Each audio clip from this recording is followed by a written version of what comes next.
Hi everyone, I'm Gordon Burkell from Filmmaker U. At filmmakeru.com, we create courses for film professionals to deepen and diversify their existing skill set. Now, every week, we go live on Fridays at 2 p.m. with a film professional to chat and give you a chance to join and ask questions. Today, I'm joined by cinematographer Vanja Černjul, ASC. Vanja, welcome to the show. Thank you. Glad to be here. So I guess to jump in, you're currently working on the Deuce. So can you tell us about how you got involved with the Deuce and what excites you about that project? Actually, I'm no longer in the Deuce. I'm sorry. I'm prepping a new HBO show. I only shot the first season of the Deuce. Okay. Well, first of all, of course, I was excited about the possibility of working with David Simon because I was a big fan of his work, and that alone would have been something that would make me say yes to the project. The fact that the story took place in the early 70s in New York was also something very exciting because I was always fascinated with that period in the city and also in the country, and I knew that just the research would be so much fun, and finding out the right way to bring that period back to life. Also, because most of the show was going to be shot on locations, and it was just very exciting. The cast, of course, incredible cast. Everything about it was exciting and was promising a really great experience and a really interesting show. This was in 2016, and there were a lot of projects I did since, but it's still one of the very dear projects to me. Now you mentioned the research, and when I was doing research for this interview, there was an ASC article in which you talk about one of your passions being visual sociology. Is that sort of linked in your research? Can you tell me a bit about that? Well, of course, it's just when when you are, especially when it's a period piece, you want to find out as much as possible you can about the time and the place. Not always necessarily connected to the story. You just want to learn about the world, what the world is, and a lot of ideas can come out from something that's not connected to the story directly at all. So I try to read about the period. The period I'm currently prepping takes place in New York in the late 19th century, and I read everything I could about the period in the city, and it just resulted with now when I'm walking around Manhattan, I see it in different light. Just I know oh, this is why this building is here. This is what happened. This is how this street developed. So it's just a lot of fun, and it's something that I love about what I do. Is every project, but preparing for a new project, you always learn something new that's not directly connected to the project, and that's really beautiful. And also traveling to different places, you learn about different cultures and different places, and before you even start rolling the camera. So that's what I love about my job, and hopefully we'll get back to that place. And we'll be shooting on locations. So how do you take this research and in, I guess, real world experience in terms of walking around and work with the director to create a look for a show or a film? It's a different process with different directors, because different directors are different people, of course. But one thing that I like to propose to the directors, and then some like it, some don't. But whenever I was able to go through the process like that, it was always very productive and creative. I believe that when you're trying to communicate visual ideas to a different person, it's really hard. First, you have to explain what's in your mind. Then the other person has to accept it and see it. And of course, they're not going to see it in the same way. So a lot will be lost in translation. Even colors are different. We experience colors differently.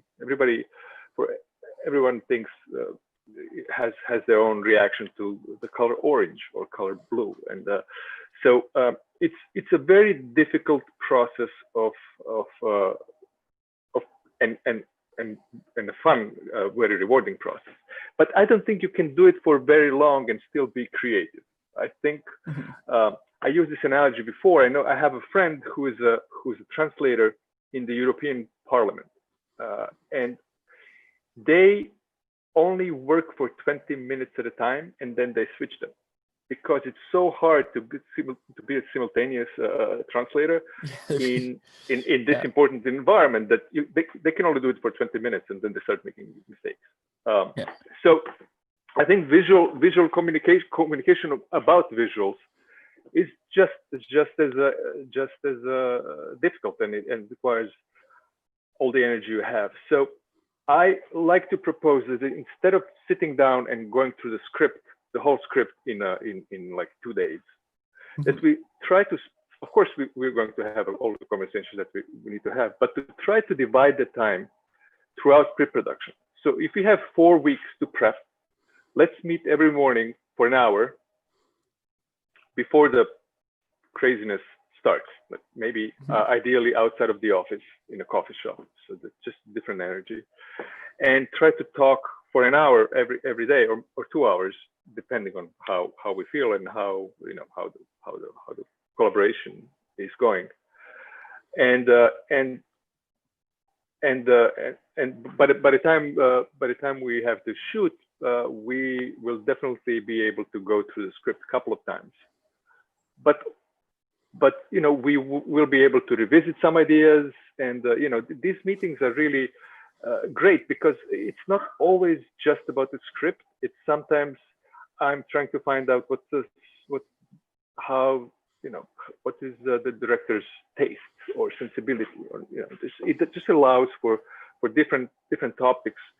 And then some mornings we may just talk about movies that we like, and not make any progress in talking about the scenes. But then some mornings are just bursts, and we just go through pages and pages and pages of script. So this is the process I like. I think it allows you to be creative and not stay away from switching to automatic pilot when you just get exhausted. So that's ideally what happens. Unfortunately, the trend has been in our industry to make the pre-production as short as possible. So a lot of these conversations don't happen because there's just not enough time.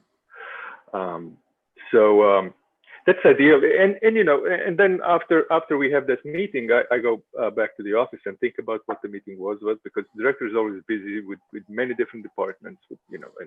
And last week of pre-production, they normally will have to focus completely on actors. The actors are arriving.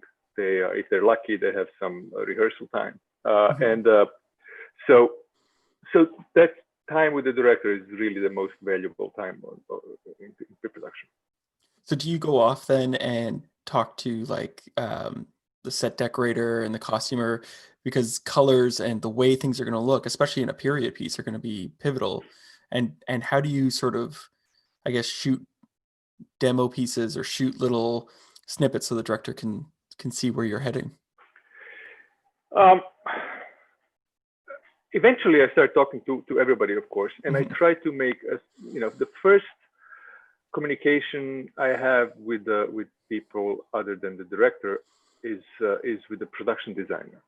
And a lot of time on the big ambitious shows, production designer will typically be hired before I'm hired, and will have already spent a lot of time thinking about everything. And I try to learn from them as quickly as I can to make up for the time. And that's also really something that I enjoy, just walking into our department and trying to get inspired by what they're doing.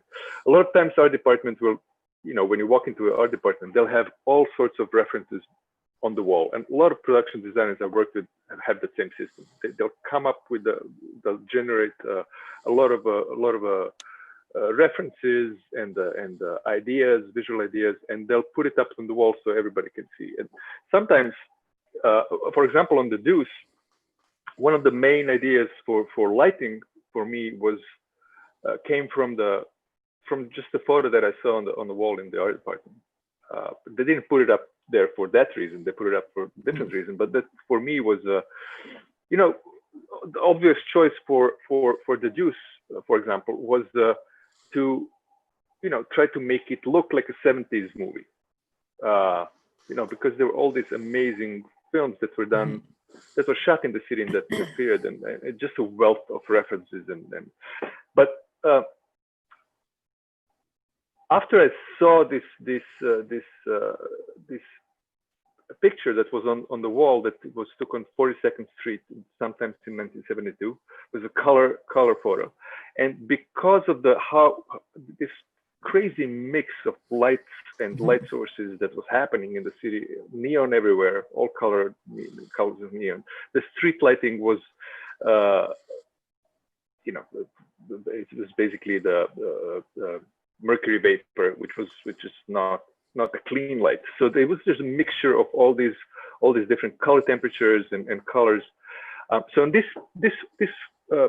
photo was a woman standing in a fur coat, lit with red neon from the front, and then the street looked, because of what the street lighting at the time was completely green. So there was this contrast of colors, and it was completely realistic. That's what the streets looked like.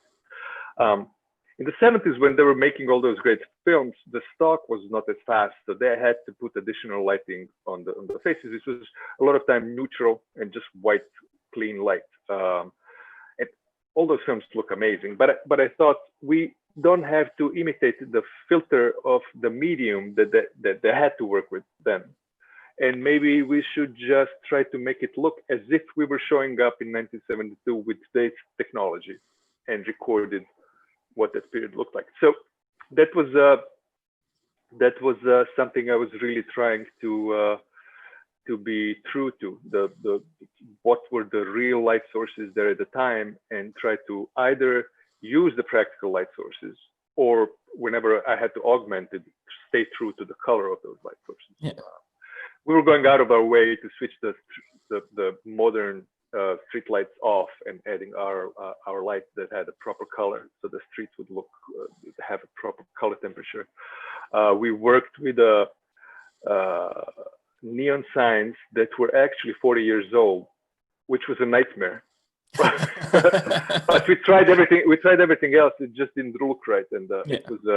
So we even used the real light sources from the era. So that became my idea for how to light everything, and it came from that one photo that I saw on the wall in our department. So you never know really what's going to inspire you, but you just want to take in as much as possible, and then. Yeah. Now, what's interesting is you took one of my questions, which was going to be, you know, how do you, you know, get digital to look like the old film stock in the 70s, but you took digital and said, let's capture what the 70s looked like, in a sense. Right. We did one thing. We used a texturizer, very sophisticated texturizer that was brand new back then, to add the grain to the footage. And this was not necessarily to simulate the stock they would have in the 70s.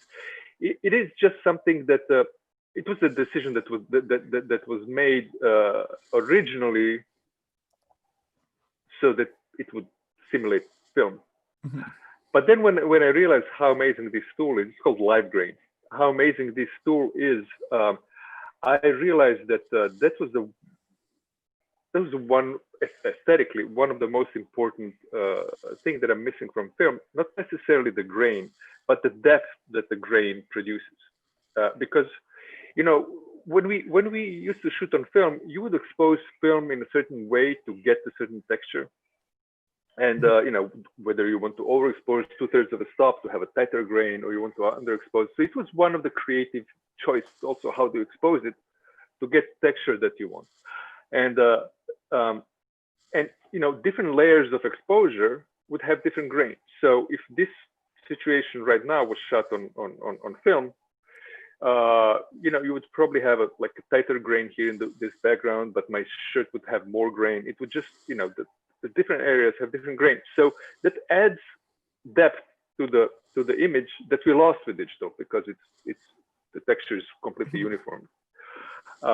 So as initially it was thought of something that would be used to simulate film, I started getting into it more for the reasons of added depth and how can we work with depth that grain produces.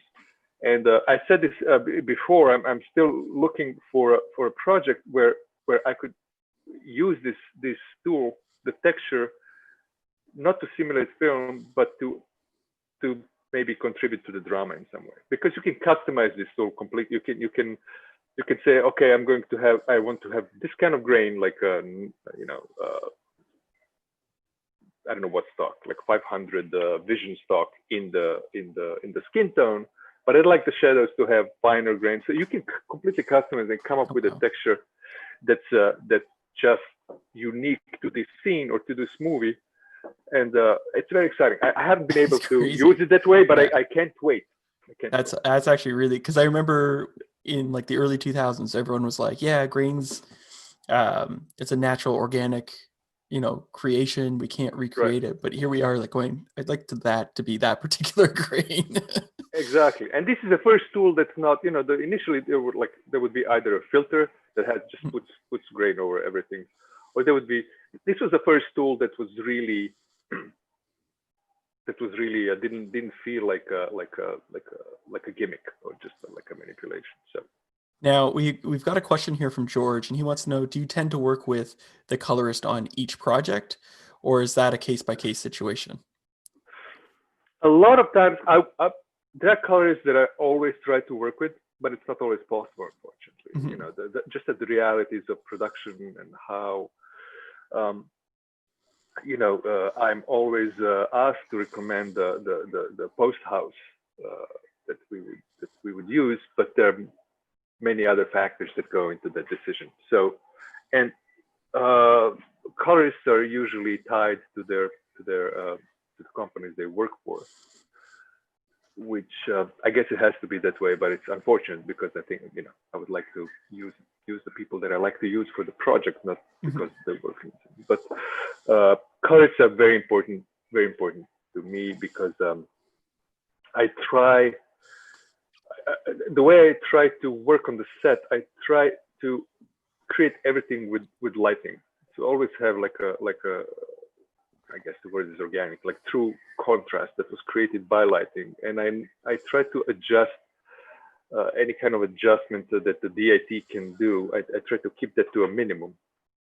And I want to do as much as possible in front of the camera, so that when I work with the colorist in the end, they can improve things and we can creatively, make things better rather than fixing stuff and just finding fixing little errors. So of course that's what I try to do, but it's not always. That's always sometimes it rains in the middle of the scene it was supposed to be sunny, and all kinds of things. But this is what I try to do, and then I also I've been fortunate. Most of the projects I did was always with this great group of DITs, and one in particular. And they are great allies in creating a lookup table and when we search for the right curves in the prep. And once we have an idea what we want to do, I always include a colorist into that conversation, so they can either have contribute to that process or tell us their opinion. But just to be a part of it early on, if at all possible. So if everything goes well, at the end, we are making the film better rather than fixing it. So what do you look for in a colorist then, if you're not able to go with the ones that you've worked with previously? First, it's the communication, uh, of course. So somebody who, it's basically what I look for in any creative collaborators, and what people who hire me look in me, I guess. It just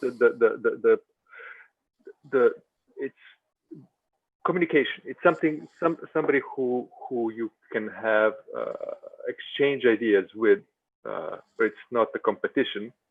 It's just these are the original ideas. Let's carry them all the way to the end, and let's improve them. And somebody who understands that, who can understand the aesthetic that maybe is not their own, who doesn't actually. That's something that we used to say for DPs, that DP shouldn't have an aesthetic. It should be project by project, and colorists should be the same. And so that's definitely the number one. It's great if they are fast, so we can do more. But that's not the first priority I look for. First priority is just somebody who is creative and who can work with people. And also sometimes they are put in a position, just like camera operators, when they get between the director and the DP, and they have to. It's tricky diplomatic dance that they have to do. Not because the DP and directors would disagree. It's just sometimes they come on different days, and So that's also a very important quality. Now, what would you say is a shot that you did or a scene that you did in your career that you're really proud of that we should all check out? Oh, to be honest, I think it comes in the evolution of every cinematographer. At some point, you stop caring about the shots and you start thinking about the scenes and the film. I remember early on when I was a film student, I would be like, it was all about shots for me, shots. So, and then I would be like, it was like a little jewel box. I would be collecting shots from different projects I can put together my reel and everything. But that you realize early on that you are also a filmmaker and you're making a film. You have to contribute to the film. There's no I always say that there's no bad cinematography in a good movie, and there's no good movie with bad cinema. There's no good cinematography in a bad movie, because you can only evaluate the photography through how successful the film is. So I would say, I can tell you my favorite scenes, but it's no longer about shots for me, because shots are really building blocks that you have to create, and so that everything. Well, what would you say your favorite scene is then? Recently there was the one. So just we were talking about the Deuce, for example. There was one amazing sequence. It was written like that, and then it was directed really well, and it offered me to do variety of lighting situations in one long musical sequence. It's the ending sequence in the Deuce season 1, and I'm very proud of how that came out. And just because it's every shot is a different location, but it all blends together. It's all done through movement. That's one of the favorite sequences on a TV show for me. Another one is in Marco Polo. There's a scene. There's a martial arts scene between two ex-lovers. One of them is blind, and this character called 100 Eyes, and it's a moonlit scene where the two ex-lovers are kind of dancing around each other, doing martial arts moves. I thought it was a really beautiful, beautiful scene. There are a couple of scenes in Crazy Rich Asians that I think that I'm also very, very, very happy with. Now, I was show gonna, to anybody who ever asked me that. yeah, because Janine Fa says that the wedding scene in Crazy Rich Asians is one of her favorite, and because it's so beautiful. Yeah, so there you go. Okay, yeah, no, that's great. Well, I'll always mention two scenes. There was one scene in Crazy Rich Asians, which is you know, when the main characters comes to visit her her boyfriend's family for the first time, and she enters this amazing house for the first time, where the party is going on, and where she's going to meet his family and all the characters from the family. So John Chu, from early on, he had the idea to do this all in one shot, which is there's a lot of characters and a lot of ground to cover. But he came up with this amazing choreography, and it just worked. And if he didn't have that idea, we would probably still be shooting that scene, because it was you know, we were shooting in Malaysia, and we had to shoot day for night. So I had to close all the windows with duveting. So we were basically in this in the tropics, in this closed space where the air conditioning was barely working, and everybody was in you know, black tie, and with lots of extras, and it was really hard to keep people from like sweating through the costumes between the takes. And it was hard to even breathe in the location. It was just like, it was so hot and humid. So if first it was a great idea, a great choreography that's worked for the scene, but it also saved our lives. I think that was one of the and you know, trying to, while John was figuring out the move with the Steadicam operator. We had a great Steadicam operator. I told Eric, the Steadicam operator, like, you have to figure this move out with John, because I have to figure out how to light this. You know, so he was working out with the director, but I was figuring out how to light the shot, and it was just it worked out great. Another scene from Crazy Rich Asians is one of the scenes where the matriarch of the family confronts the main character, and it happens on the stairs, and but it wasn't supposed to happen on the stairs. It was written. I mean, we planned to do it somewhere else, and on the day we had this great techno crane with us to do something else with it, and I just thought, we have the crane here, maybe we could do something with it. And there are these amazing stairs that our production designer has created, which really looked wonderful. And I thought, maybe I talked to John too about it. Maybe you should move the scene to the stairs. And he immediately saw opportunity there to have this power play between the characters. So, you know, one second one character is up, the other, you know, the other is down. Who's looking down on whom? And he just created this great scene out of that very simple idea. It was not a very popular idea at the time, because we had to move the whole crew and equipment now to the stairs. But I think it resulted in a great scene. And but you know, that's something that you can do with a really confident director like John, experienced and confident. So he always finds time to listen to you, even in the most stressful situation. And then, if there's an idea that he likes, he takes it and makes it his own, and creates a, you know, a great scene around it. there are a lot of such examples in Crazy Rich Asians. The Mojang scene, which was a very simple dialogue scene, which became one of the most powerful scenes in the film. And I love that scene, not particularly because of what I've done there, but what John and the actors have created out of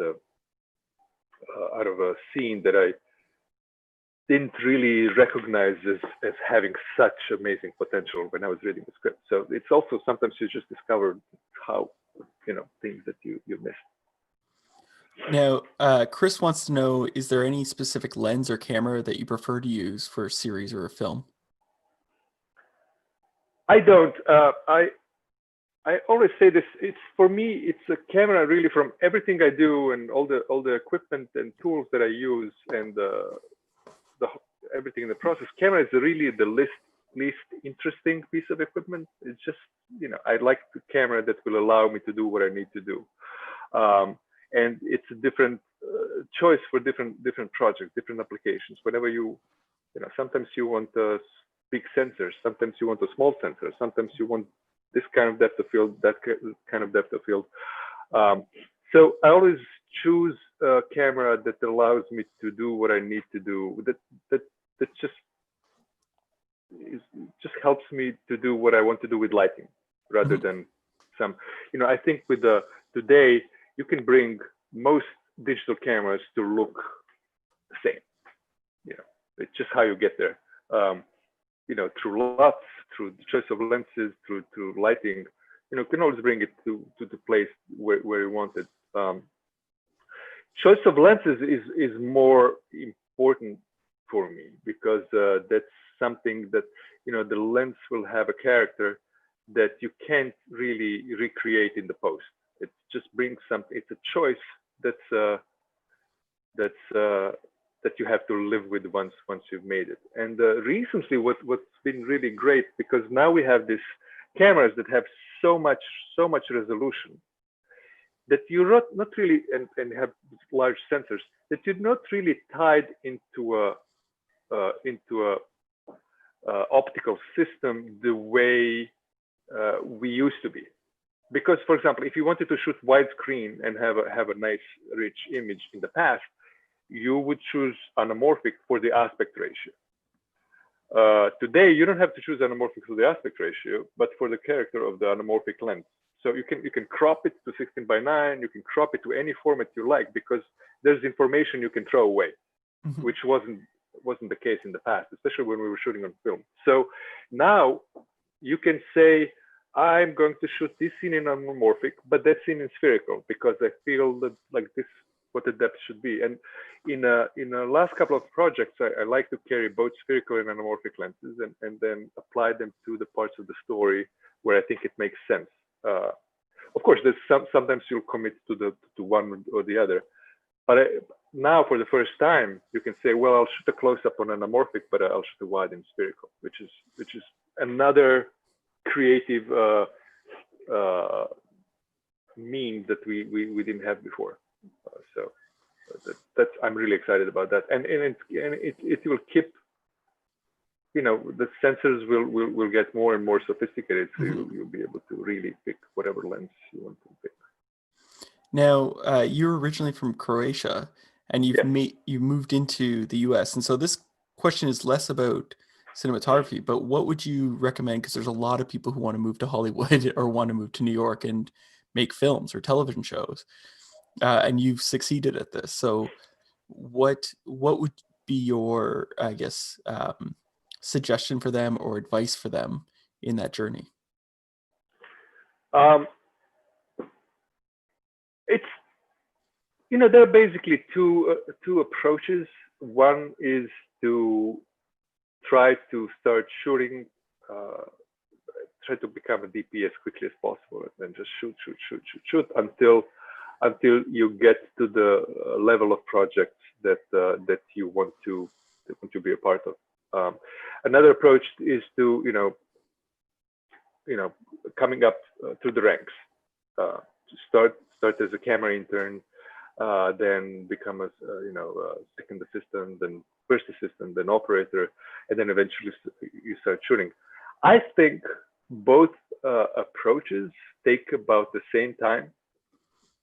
You just have to recognize what's the better path for you. I knew early on that I can't, that I'll never get past the focus puller phase because I just knew I couldn't possibly do it. I did it on one student film. It was a complete disaster, and I knew that's not something that I could do. And it was I always worked as a cinematographer from the start. The problem with that is that you have to you're expected to work for very little money or no money for a long time, and it's hard to just support yourself this way. If you start working as a crew member, you have income and you have you can have a life sooner, which for some people is not a choice that they can make. They have families and they have to do that way. I took this route, and it took I think I would say 10 years, and I think that's a commitment that also most of my friends who are now happy with how their career is going, it took them around the same time. So you have to be prepared that it's going to take time, and unfortunately, it's still elitist in that way that you are supposed to figure out how to support yourself through these years of when you're just trying to get an experience. Yeah. So those are the things I always say. At some point it also becomes about last man standing, where people give up, and then it might be your time because you're the only one still there. So that would be my advice. For me, film school, the choice of going to film school was a very good one because I met a lot of talented people who then hired me when they started directing their first features. So that was very good. I went to Tisch School of the Arts, and I met a lot of people who are still my friends. But a lot of my early films were with the people from the school. Now, what would you say? What key artistic influences inspire you as a cinematographer?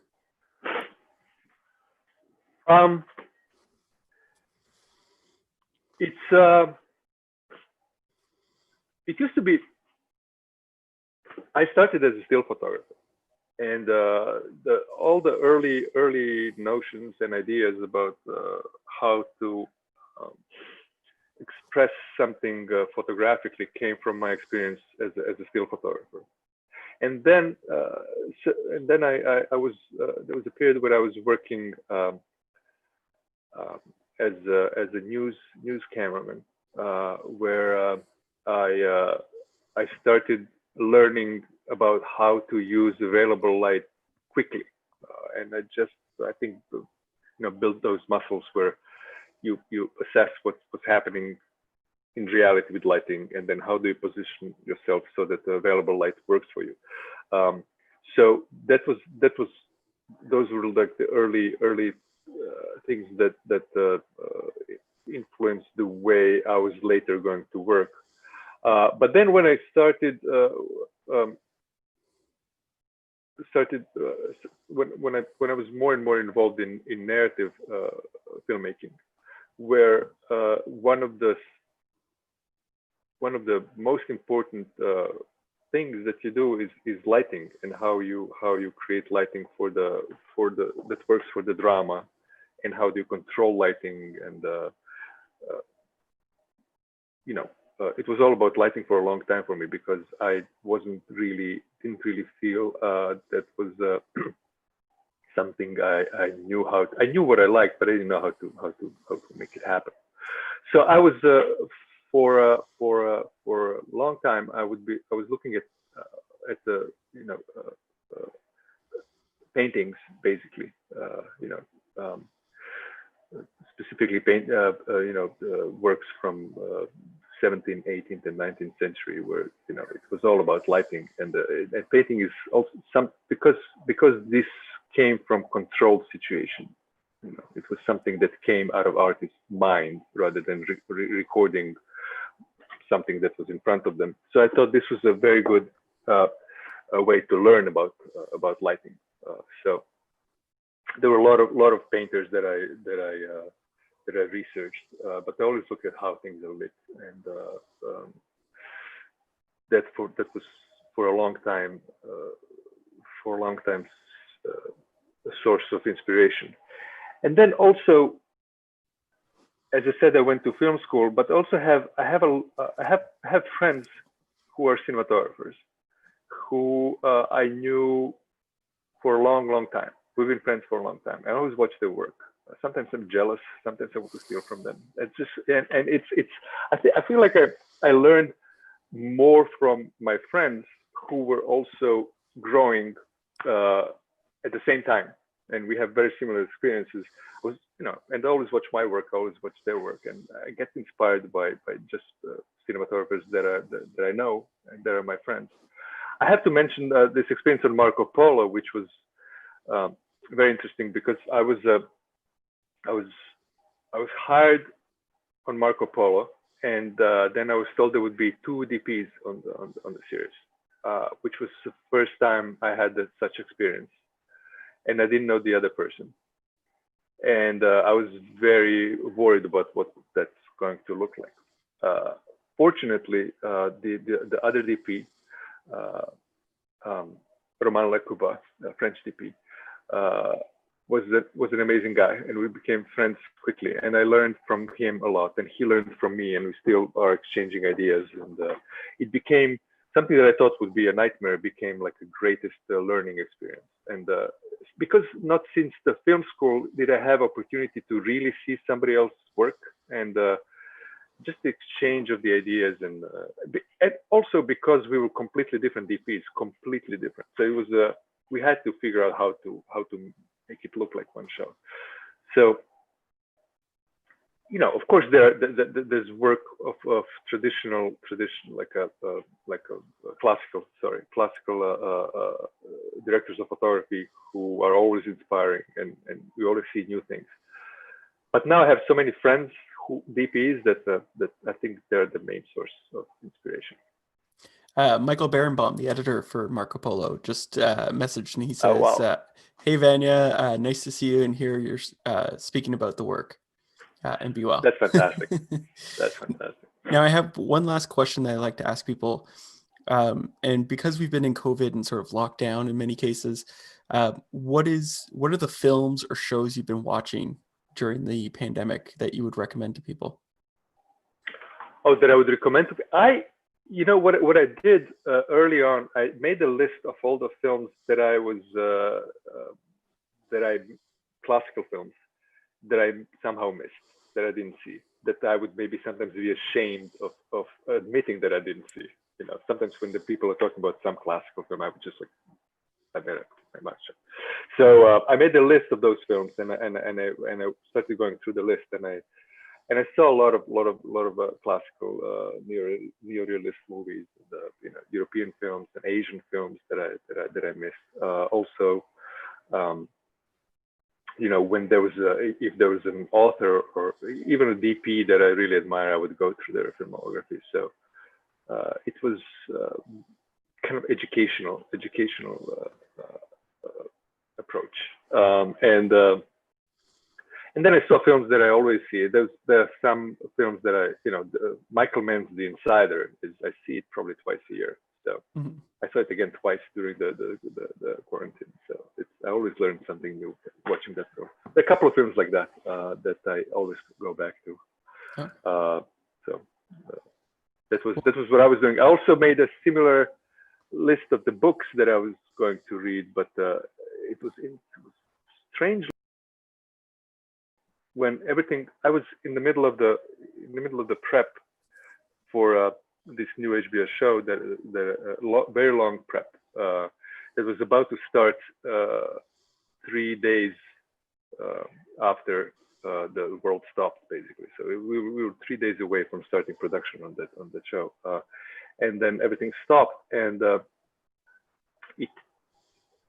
so I was trying to figure out how to be productive and to make most of my time. But I couldn't read for the longest time. It took me like at least a month before I could go back to reading. I don't know why that happened, but it Same was thing just, happened to me. yeah, I was just So weird. completely. Like, so now I have the time, but I can't just do it. But that ended in about a month. Really, that's really fascinating. yeah, exact same thing happened to me. I had a bunch of books. I'm like, great, I'm gonna knock these out, and I just couldn't read for some reason. Luckily, that ended. You know, once the, you know, I was in that weird limbo where I couldn't really do anything with myself for about a month, and then once the Black Lives protests started to happen in the city, I was fascinated by the movement and really impressed with what was going on. So I remember my love for still photography. I took my camera and I was in the street with the camera, and that really revitalized me and re-energized me. So Wow. Great. Well, thank you so much for letting us interview. This has been fantastic, and I look forward to seeing more of your work. Thank you very much. This was really fun. Have a good week. Thank you. Bye. Bye.